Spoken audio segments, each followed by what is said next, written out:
Hi hello అండి. ఈరోజు నేను కాకరకాయ కర్రీ చేస్తున్నాను. ముందుగా స్టవ్ మీద ఒక కడాయి పెట్టుకొని అందులో 3 టేబుల్ స్పూన్ ఆయిల్ వేసుకోవాలి.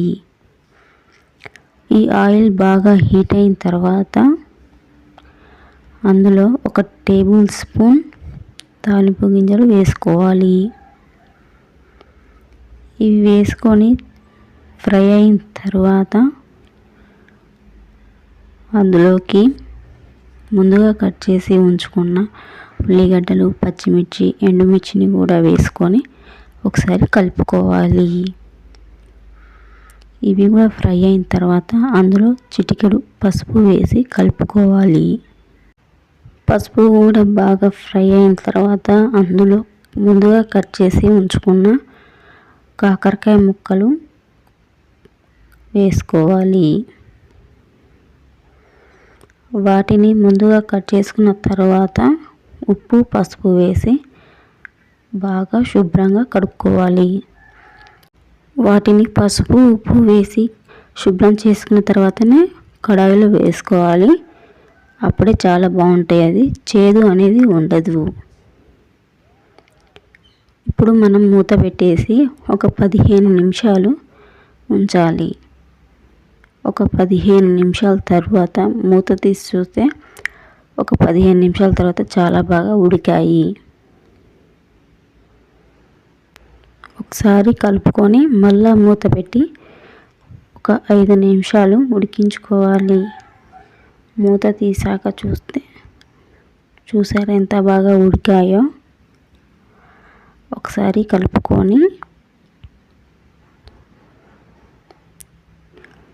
ఇందులో కట్ చేసి ఉంచుకున్న 4 టమాటాలను వేసుకోవాలి. టమాటాలు తొందరగా ఉడకడానికి అందులో కొంచెం సాల్ట్ వేసుకోవాలి. సాల్ట్ వేయటం వల్ల తొందరగా ఉడుకుతాయి టమాటాలు.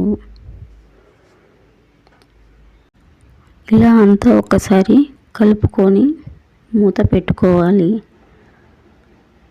మూత పెట్టేసి ఒక 5 నిమిషాల తర్వాత మూత తీసి చూస్తే సరిగా ఎంత బాగా కుక్ అయిందో.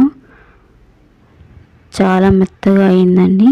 సూపర్గా ఉడికాయి కాకరకాయలు, టమాటాలు. ఇలా ఉడికిన తర్వాత అందులోకి టేబుల్ స్పూన్నర కారం వేసుకోవాలి. కారాన్ని మొత్తం ఒకసారి కలుపుకోవాలి.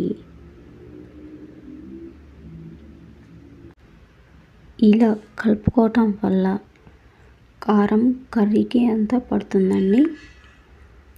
ఇప్పుడు ఇందులోకి కొంచెం వాటర్ తీసుకుందాము, కొద్దిగానండి. ఇప్పుడు మొత్తాన్ని ఒకసారి కలుపుకోవాలి. కలుపుకొని టేస్ట్ చూస్తే కొంచెం సాల్ట్ తక్కువైంది.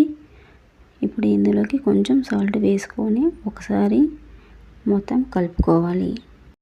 మీరు కూడా ఒకసారి ట్రై చేయండి. ఇవి చిన్న చిన్న కాకరకాయలండి. చాలా బాగుంటుంది టేస్ట్. కాకరకాయ టమాటో కాంబినేషన్. మీరు కూడా ఒకసారి ట్రై చేసి కామెంట్ చేయండి.